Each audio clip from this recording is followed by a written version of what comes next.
It's time to get your morning started with the news you need to know. News update. This is what's trending with DJ and PK. Hashtag Utah Jazz.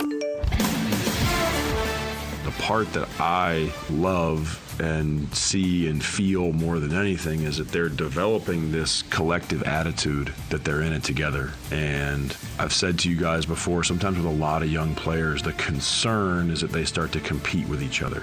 And part of that's natural and part of that's good. But if it's too much about the competition between the guys, that tears away at the fabric of the team. I haven't felt that at all.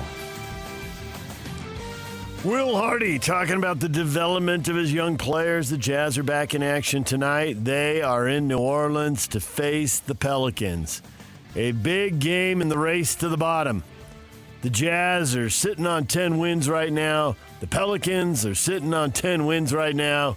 Who gets number 11? If you're into Tankathon 2025, this one's massive. And then Monday they'll do it again. The Jazz are taking this very seriously. Walker Kessler is resting. He is listed as out. Lauri Markkanen, Johnny Juzang, Micah Potter, John Collins, Jordan Clarkson, Taylor Hendricks, obviously. So it's quite the list. And it's most of the Jazz best players. Can Colin Sexton go for 50 and power the Jazz to victory? Bryce Sensabaugh, bring it on. We talked about this late in yesterday's show. The real key here is, yeah, you can do the Tankathon thing, but there's still lottery odds about who moves up to number one, and that just comes down to luck. But the other part of the equation to pay attention here is, how far do you fall? If you have the worst record, you can't fall past fifth. If you have the second worst record, you can't fall any further than sixth. You got to be careful about being 5 because you can end up drafting 8 pretty easily. So that's what's at stake tonight. I should mention that the Pelicans will also be shorthanded. Brandon Ingram is out with an ankle injury. DeJounte Murray, his status is day-to-day. He's got an elbow issue. So we'll see if he plays tonight or not. And this is all really preliminary. These injury reports from now until the game tips off, well, I was going to say in 12 hours at 7 o'clock, but that'd be a home game and it's a road game. So in 10 hours when it tips off, plenty of time for change. Stay tuned. Jake and Ben will be in at 10, and noon to 3, things might start changing during Scotty G and Hans' show. Tim Lacombe, Jake Scott. The pregame show's at 5, tip-off at 6. So it's almost 11 hours to tip off, I guess. There you go. DJ and PK. Hashtag NBA. Well, the big dogs met again. And Oklahoma City blew out Cleveland 134-114. So they played twice in a week. They got the 2 best records in each conference. And they split the games head-to-head. So it tells you nothing. Both teams won at home. Both teams are now 34-6. I don't know how much it would have told you. If either team had swept the other, maybe there could have been some kind of psychological edge there, but that's gone now. They both won at home. If the seedings hold, and if these are the top teams, and the Boston Celtics, defending champs, like to tell you there's something to say about it. Maybe Houston, Memphis, or Denver would as well. Doesn't seem likely, but sure, maybe. But if it does come down to the Cavs and Thunder, there's no advantage. And it's hard for me to believe that Oklahoma City wasn't thinking that, and that they came out with a little more oomph, a little more grit, a little more intestinal fortitude. A statement game in the regular season, as much as there can be. Shai Gilgeous-Alexander, 40 points in 30 minutes. Looking like an MVP. Clippers got to be pretty sad for the Clippers. They didn't win by 59. Coming off that all-time record blowout, they had to settle for the 118-89 win over the Trailblazers. That was just kind of your routine 29-point blowout. The only team playing in the race for the bottom, the very dedicated and very sincere Washington Wizards, welcomed in the very mediocre Phoenix Suns team and lost 130-123 at home. The Wizards look like a lock for the worst record in the NBA, 6-33.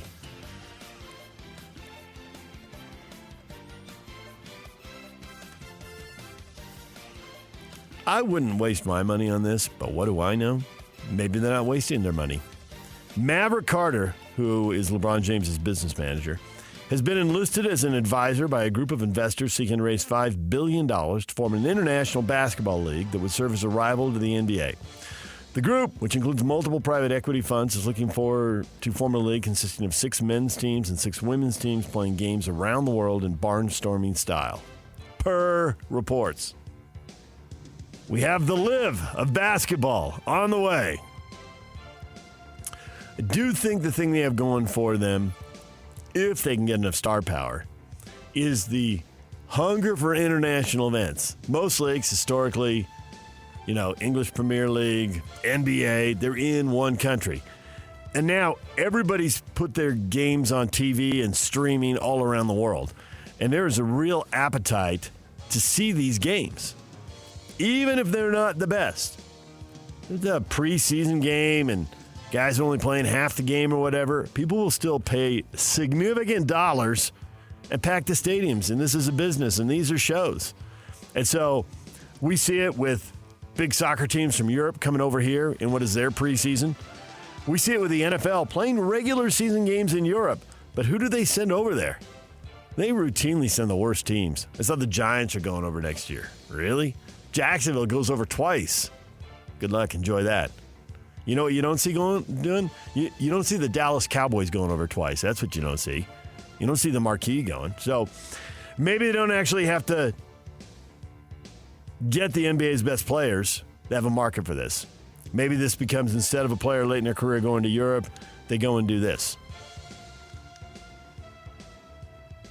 LeBron says he's not involved, even though Maverick Carter is an advisor. DJ and PK. Hashtag college basketball. What a night for college hoops. Thursday used to be the night the whole country played. Now, a lot of the big leagues are playing on Monday, Tuesday, Wednesday. There were only 3 ranked teams playing last night. Minnesota beat Michigan, heaving in a almost half-court shot from the logo at the end of overtime, 84-81. And a few minutes later, maybe half an hour later, UVU won their 7th straight game. Overtime buzzer beater from Jackson Holcomb. UT Arlington tied the game up with 4 seconds left. UVU answered. Dominic Nelson led the Wolverines with 25 points. Gonzaga also went overtime, but lost at Oregon State, 97-89. And wrap your brain around this. That's a conference game. You're not following the WCC. BYU's out. Yeah, well, Oregon State and Washington State are in until they get their new form of the Pac-12 up and running. And Gonzaga's expected to be in that. But Gonzaga lost the league game on the road at Oregon State as those teams played for the first time since 1991. Nobody wants to play anybody who's a natural rival anymore. Everybody avoids everybody. Weber State lost to Montana 63-59. Seattle blew out Utah Tech 82-62. Tomorrow it's Utah and BYU. Who's ready? Make your predictions. The question's up on Twitter, David DJ James. Such an intriguing game. I don't think the winner's in great shape. The winner is in okay shape. Yeah, BYU would be 12-6 and 3-3. That's not spectacular. Both of these teams have winning records. Both of these overall, both these teams are 2-3 in conference. They have the winning records because they played a lot of money games and they won them. Both these teams need marquee wins, the quad 1 wins. They need to stack some up here. And they're going to get their chance because the Big 12 has those teams. But man, the loser is 2-4. Ouch. And Utah's got a tough week. They got 2 big games coming up the next week. I mean, 2-6 would be right on the horizon if they lose this. And all the momentum from back-to-back wins and winning at TCU would be out the window. 7 o'clock, ESPN+. They don't pick these games every week like they do in football, where they have the 6-day and the 12-day windows, and they figure out what they want to put where and where they televise it. They didn't think much of this game at the start of the season when they picked the TV schedule. They'll tweak it once in a while, but not very often. So, no ESPN, no ESPN2, no ESPNU, no CBS Sports Network. Streaming, ESPN Plus, if you want to watch the Utes and Cougars. Or, old school style, you could go to the Huntsman Center and watch the game in person. DJ and PK. Hashtag NFL. You know what you might do instead of watching the Utes and Cougars? Some of you are just going to ignore the game and watch the NFL. That's what's going to happen. Saturday night primetime football. The divisional round starts Saturday afternoon. Houston at Kansas City. Followed by the Commanders and the Lions in primetime, 6 o'clock. The Rams are at Philly Sunday afternoon. Baltimore, Buffalo after that. Some people like to describe this as the best weekend of football because you get 4 games. Then we'll get to the conference finals and people say, this is the best day in football. But the world really stops for the Super Bowl. The Chiefs bid for an unprecedented 3 Super Bowls in a row. Continues with the Houston Texans coming to town. And it just seems highly unlikely, barring an injury to Mahomes, that the Texans could pull this off. Kansas City's an 8.5-point favorite. 15-2, and they didn't try to win the last game of the season. So really, Buffalo got him. How do you beat the Chiefs in the divisional round? I heard the stats. I wouldn't do this, but I heard someone reeling off Mahomes' stats in the divisional round, and they're ridiculous. He's undefeated. He doesn't throw picks. He's got a bajillion touchdowns. The Patrick Mahomes Show continues tomorrow at 2:30. The road teams that everyone's looking at, can the Rams go in and beat the Eagles? Either one of those teams riding their defense in what'll be a bad weather game outdoors in Philly. Does the rookie in Washington have the magic? I wouldn't think so. And I would think the Lions are going to win this game. I know the Commanders have won a lot of close games, and I know they've been a great story, and I picked them to win last weekend in Tampa, but this is a whole different beast. And they barely squeaked it out in Tampa. And then there's the Ravens and Bills. No idea. It's no accident the NFL put this game on Sunday at 4:30. That figures to be the time slot with the most eyeballs available. And, man, if you are anything close to a football fan, you may not be able to watch 4 games over 2 days. You may have stuff going on in your life. But if you're going to make room for 1 game and try to open up 3 hours, it's the Ravens and the Bills. Feels like these are both Super Bowl quality teams that exist in the Patrick Mahomes Kansas City Chiefs era, so good luck with that. Neither one of them have been to the Super Bowl in the Patrick Mahomes era. But these 2 quarterbacks, surrounded by these rosters, feels like they could, but they won't win it. The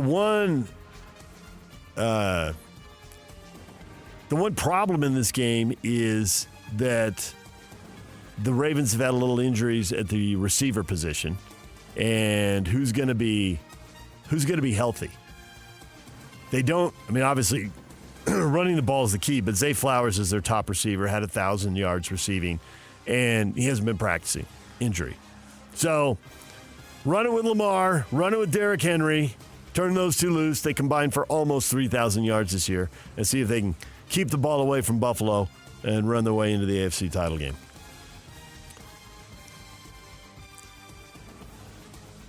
Tom Brady quieting talk that he's going to leave the Fox broadcast booth. He plans to be, and his agent says he plans to be there for the duration of his 10-year contract. This is year 1. There's been speculation he'll step away and run the Raiders in their front office. The broadcast deal is for 10 years and $375 million. What's more likely, him walking away from that, or Jimmy Butler walking away from $52 million in Miami next year? He can opt out. He's not happy. He just got suspended. Tom Brady walking away. That's more likely. From $375 million? I don't think anybody's walking away from that. If he could buy the Raiders in the end, I think he would do it. Oh, if he could buy the Raiders. That's why he's got a stake in it right now. Yeah, but majority ownership, that's a lot of money. It's hard to make that kind of money as an employee. You got to make that kind of money as an entrepreneur.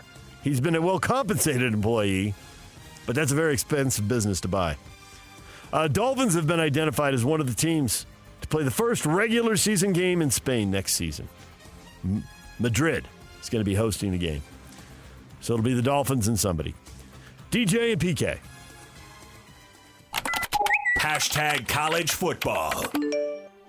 Winning pays. Kenny Dillingham's getting paid. Salary increase from $4.1 million to $5.8 million. He signed at ASU through 2029. Gets a $100,000 increase every January 1st. And if he wins again, he'll just get a new contract and this thing will get torn up and be old news. And if he loses and falls apart, he won't be there for the end of the deal. My money's on, they tear up the contract and he makes even more money. Not every year. But he'll do all right. Texas Longhorns quarterback Quinn Ewers could have done all right if he'd stayed in college. All kinds of speculation, $6 million, $7 million, $8 million in NIL. Do I hear 9? Do I hear 10? Instead, he's going to the NFL. 21-5 as the Texans Longhorns starter in 2023 and 24. And this is a draft that's been a little light on quarterbacks. So, get while the getting is good. Quinn Ewers to the Raiders if they don't trade up. I hear the no man's land talk for teams that are drafting, 4, 5, 6, 7. What are they going to do? Well, if this talk about Deion Sanders, the Cowboys, the Raiders. I know. Who gets Shador and then who gets Deion. So Deion is so front and center. Now we're not hearing from it. It makes me think he has leverage and he's saying nothing. Oh, and then behind the scenes, there might be a little auction going on. Absolutely. Why wouldn't you? Well, the only reason that might not be happening is the Raiders are going off and doing something else, and he's letting Jerry see ghosts. And Jerry Jones doesn't like to move quickly on these things. So while there could be a little auction going on behind the scenes, Jerry tends to drag stuff out because he keeps it in the headlines, and he craves that. He just craves it. He can't get enough. He had a couple players who needed contract extensions last summer. It took forever. He likes seeing his name in the headlines. DJ and PK. Hashtag golf. JT Posta shoots an opening round 10 under to lead the American Express. Tony Finau's playing. He's at 3 under. Patrick Fishburne is at even par. Zach Blair is 1 over as they are in the desert in Southern California. Riviera, predictably, is not going to host their tour stop this year. The fire in Pacific Palisades, where Riviera is, did not get to the course, but it got very close to the course. And there's no way that they can take all the security it takes and all that is. Well, and the infrastructure that's already been destroyed around it. Right, yeah, you just can't. So, where's it going to go? There's been talk of moving to Las Vegas. There's been talk of doubling up and just playing 2 tour stops. They could play 2 at Torrey Pines. They could play 2 in Phoenix. They could go back to the desert in La Quinta again. They haven't figured that part out and announced that part, but the tour, predictably and rightly, will not be going to Riviera this year. DJ and PK. Hashtag NHL. I think we did a lot of good things, to be honest. I think we disappointed. It's another loss or one shot. I think we played really good again first half of the game, and I didn't mind the way we played in the second half. The way they scored their 2 goals in the third. Those things will happen, but I think we deserve better tonight. The New York Rangers make their first visit to Utah and come away with a 5-3 win. It was 3 goals in the third period that made the difference. 2-2 after 1.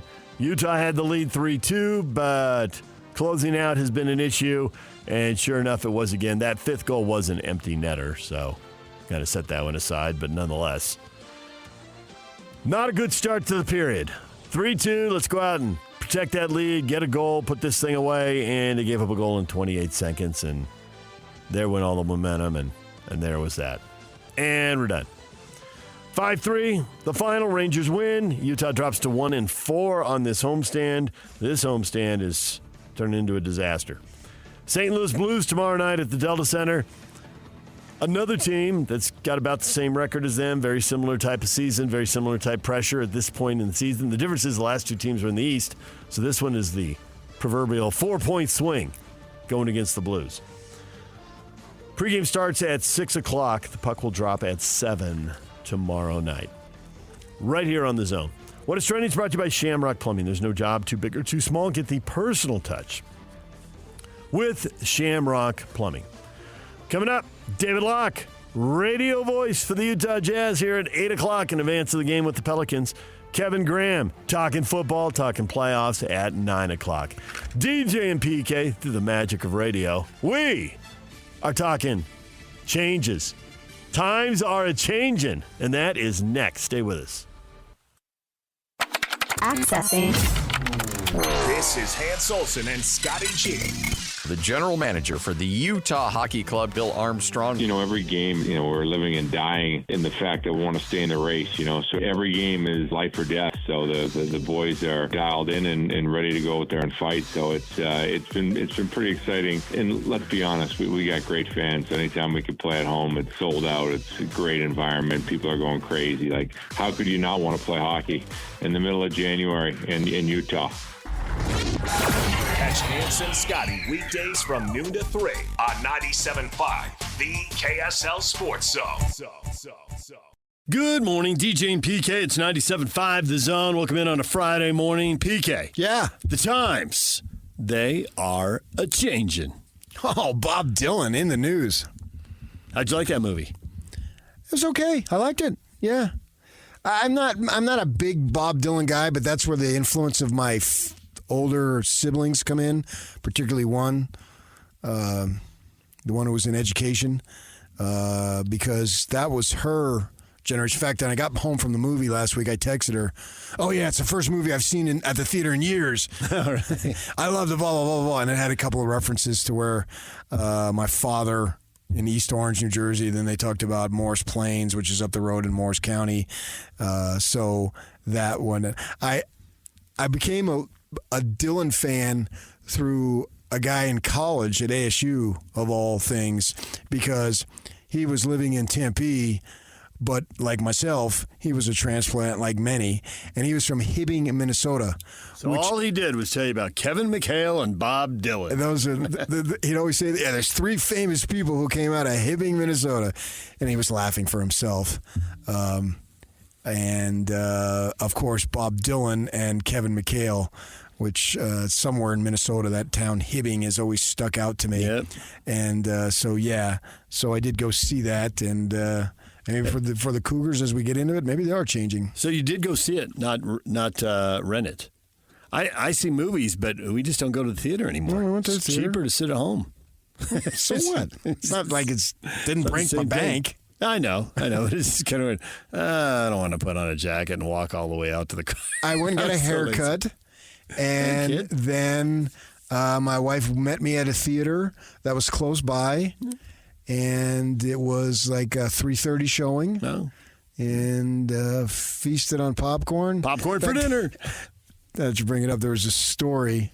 So there's nobody there, right? Mm-hmm. There's literally 6 people in the movie.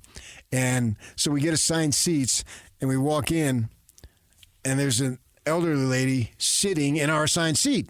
You got the whole theater. Right. So do you say something, or you just go sit somewhere else? Who's going to be here anyway? You'll laugh at this. So we're there way early because the haircut got done. I don't have it's not like in my younger days I would get 2 haircuts a month, or 2 haircuts a year. So I'd be at the stylist for a good long while because there was a lot of hair to cut. Now it's more about her wacky stories she tells me, and I'm out the door, right? So yeah, and my wife does the thing. I never do a thing. And so I said, "Oh, are we sitting here?" We pull up the second row, first 2 seats. She says, "No, we're at the end of the row, the first 2 seats, but there's somebody sitting in there." I go, "Well, isn't we going to tell her?"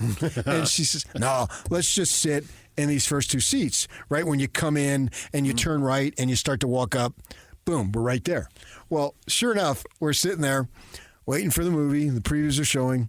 Another couple comes in, and I could see them looking at their tickets and then looking at us. We're in their seats. There's barely any seats sold. Literally only 6 people. Literally only 6 people. And everybody's sitting in the wrong seats. And so they look at me, and I go, "Oh, we'll these are your seats." I said, and I could tell. Yeah. I said, "These are your seats. we're not in our assigned seats. We'll move. And the guy looks at me. He says, oh, no, you sit in that seat. You're famous. Nice. I listen to you every day. You two are the greatest. That's hilarious. I know. And then he says, and I also like Hans Olsen. That's all he said. Okay, all right. So then by that time, I'm chit-chatting with the guy, and the people that are sitting in our seats, they can hear us because nobody in there. It's not a big theater. And they realize, oh, wait. We're in your seat. We're in the wrong seats. So then they went and sat in their seats. They actually were sitting in the last row of the first section. Mm-hmm. And so they moved down. We moved in those seats. So everybody, all 6 people, got their assigned seats. So, phew. Well, I'm glad that worked out for you. One last thing on this, and then we'll move on to the real issue. I heard a long time ago, decades ago, movie critics say, and listen to movie critics because they go to a lot of movie theaters, that the best place to sit in the theater is in the middle, twice the width of the screen back. You don't want to be too close. You can't really absorb it all. You don't want to be too far back. So however wide the screen is, twice the width back. No, I don't want to be in the middle. Because? You might have to run to the bathroom because you had a big soda to go with that popcorn? For me, it's usually coming from the gym and I had water. Oh, okay. You got to go. Yeah, and I did have to go to the bathroom twice. Oh, my gosh. Yeah, you saw the movie. But no, you can, at that time of day, out, boom, back. Yeah. And we go in shifts, so then she could tell me what I missed, and I can tell her what she missed, and we're good to go. Yeah. All right, so I referenced the times they are a-changing. We got off on the movie rant there because the times they are a-changing. You have noticed a little more publicity around some of the higher-profile BYU signees. Literally in the last 12 months, BYU has had 3 athletes go on national television and commit to BYU. A.J. DeBonsa, famously, on ESPN. That saw him sitting across from Stephen A. Smith. The most high profile. Yes, and got the most bang, the most publicity. Did you see this weekend? Here it was. They play this bowl game that they play, and it was kids like to announce. Mm-hmm. And here in this case, it was this Madsen kid who committed to play football at BYU. And it was significant to me is that it was Oregon was in the running.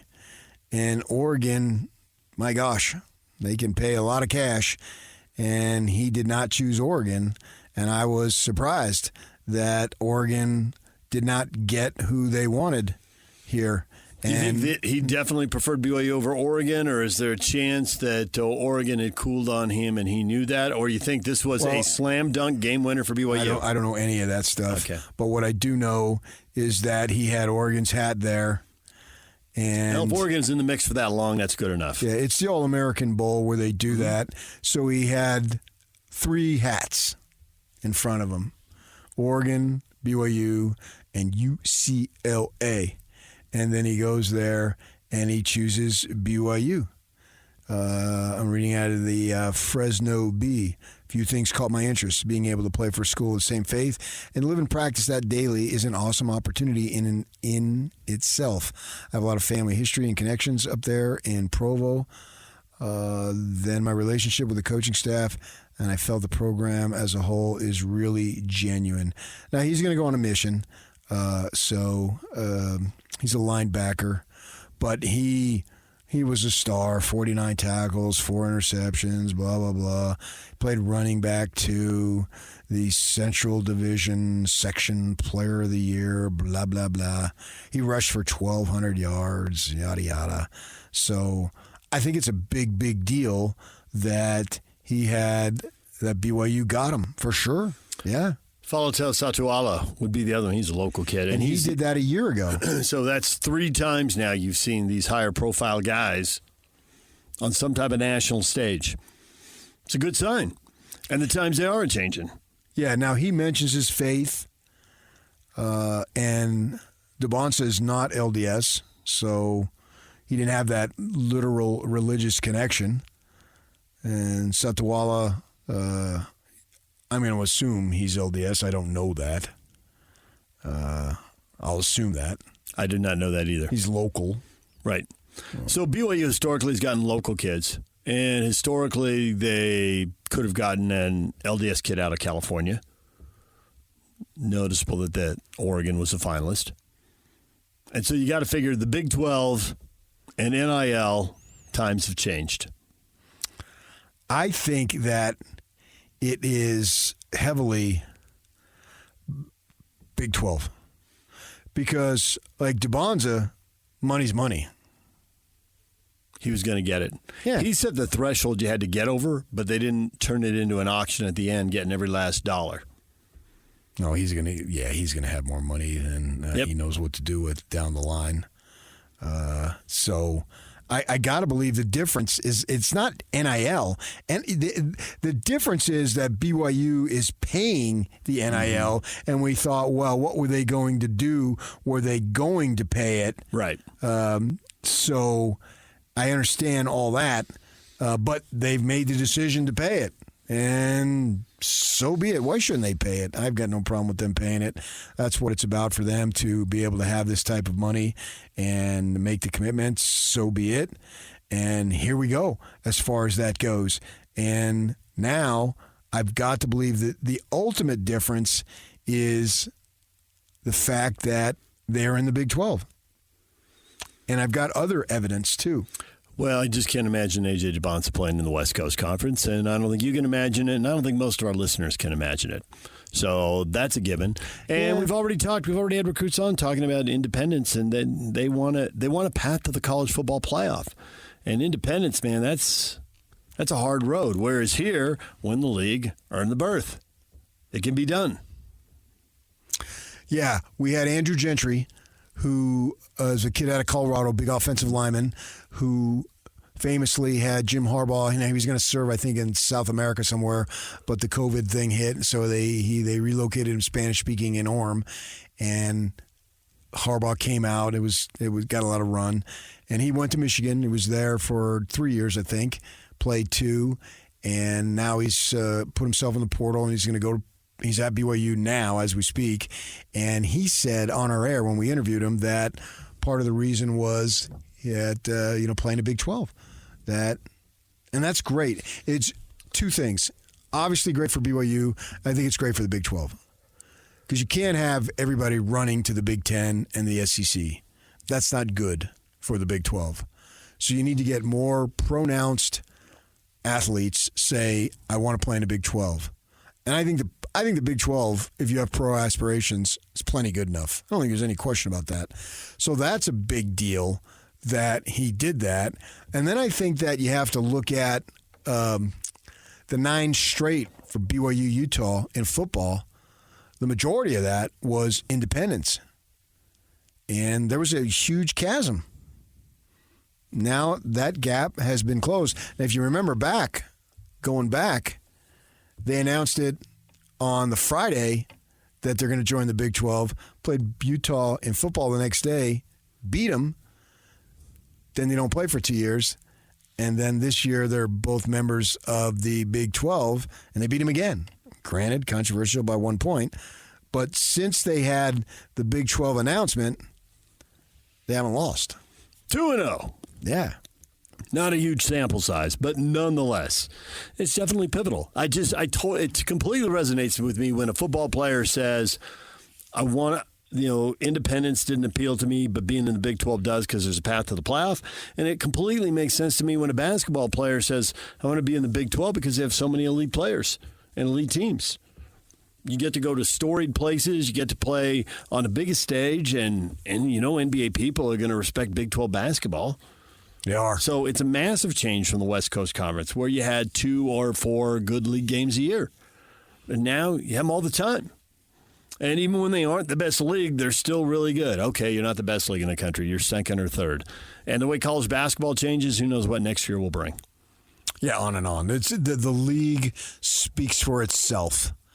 And now I wonder, going big picture, how good BYU can be in the 2 most prominent sports, because They're willing to have the NIL. They're paying the coaches. They got the other stuff that they need. They've brought on analysts and all that. We call them analysts, but they're essentially coaches. Right. They're putting stuff in place that the big-time schools have, which, when you go back a decade or two or three, they didn't always do. They were slow to build some facilities. They just were. And they said they didn't want to pay people. And now they're paying people numbers.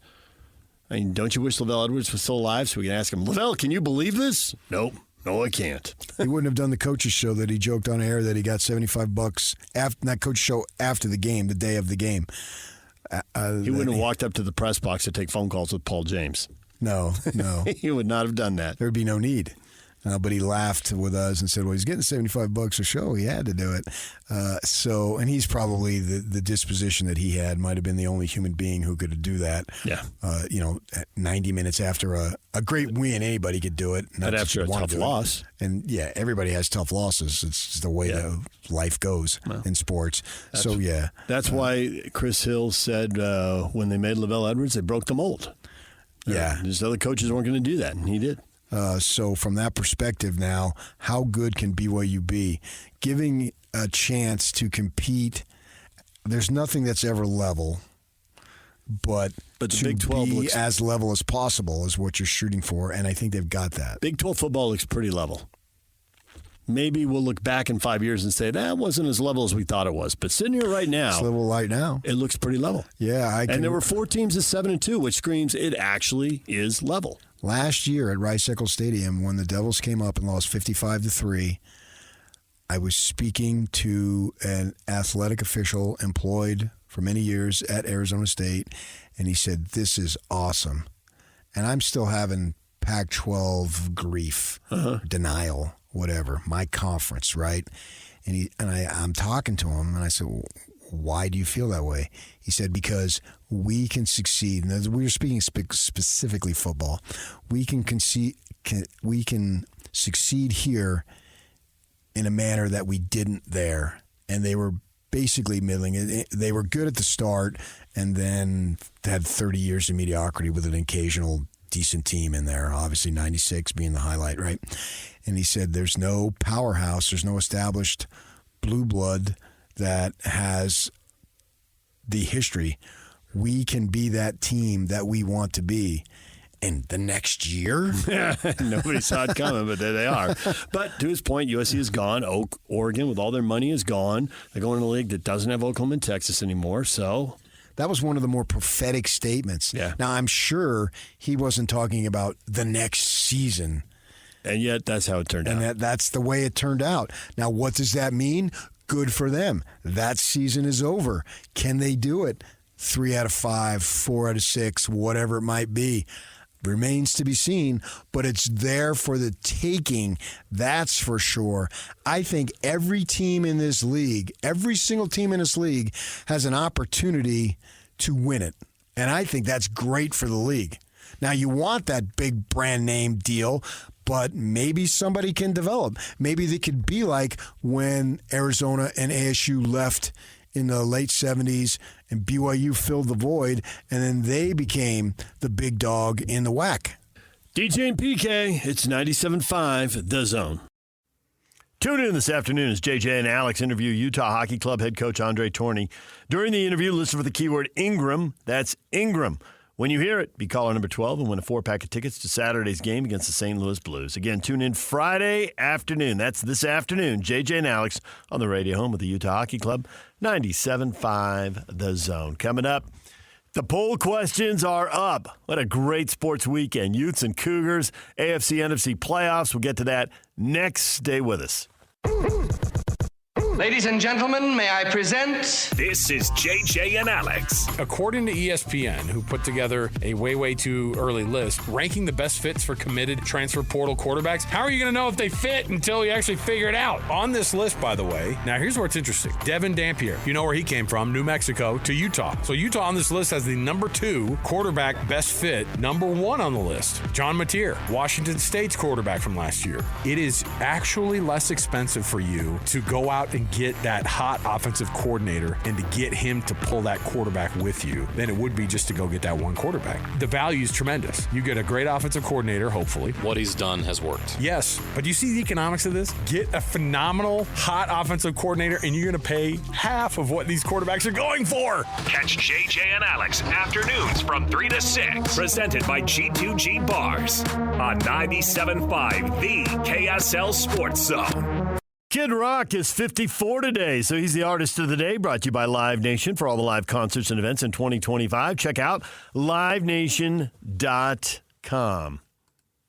Poll questions up. It's a huge sports weekend. Who's going to the NFC title game? Who's going to the AFC title game? Early votes right now, home teams, Bills and Chiefs, 59% of the vote. 35% of you think it'll be Ravens, Chiefs. Almost no one believes in the Texans, and I don't blame you. They're 0-5 all time in this round. They don't have the better team. They're on the road.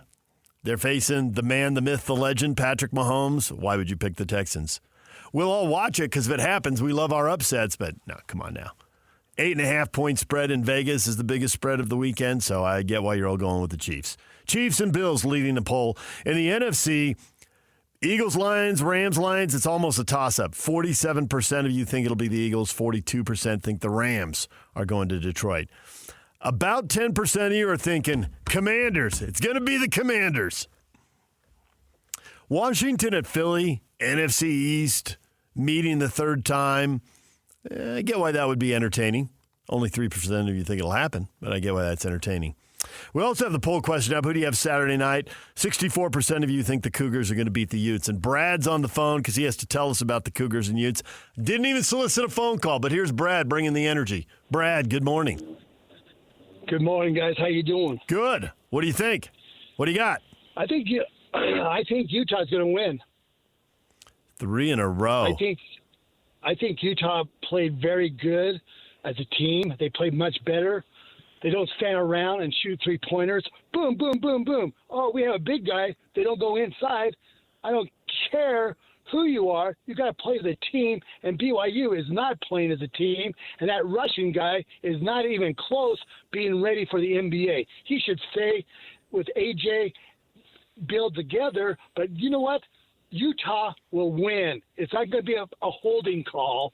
It's going to be a slam dunk, and I am going to erupt my neighborhood again. I just love the energy for Utah beating TCU. That was a good win. Gabe Matson, he needs to score. 2 other players will score double figures, and we'll step up tomorrow, and we'll win. 51.3% right now for Utah. Brad, thank you for the call. We appreciate it. Brad bringing the energy. I got to say, a week ago, I would have thought Brad was a raving lunatic. Just, all the Utes are drinking in the morning, jokes you want, all that kind of stuff. But a week later, they look better. And his point about the three-point shot, he has emphasized, the coach, Craig Smith, has emphasized more two-pointers, take the ball to the hoop, be aggressive. We got to get layups and dunks. We got to get to the free throw line. Keanu Dawes is throwing it down. Threes are great. And when you're wide open and your feet are set, you better take them and make them. You can't totally abandon them. But the mindset can't be, how are we getting a 3 on this possession? 7 o'clock, streaming only. There are going to be the fewest eyeballs ever in the state of Utah on a BYU-Utah basketball game, a conference game. But here we are. And you can always go to the Huntsman Center old school and watch it in person. Why not? We will talk Jazz basketball with David Locke, radio voice of the Utah Jazz. Big game in Tankathon 2025, the Jazz and the Pelicans tonight. David's next. Stay with us.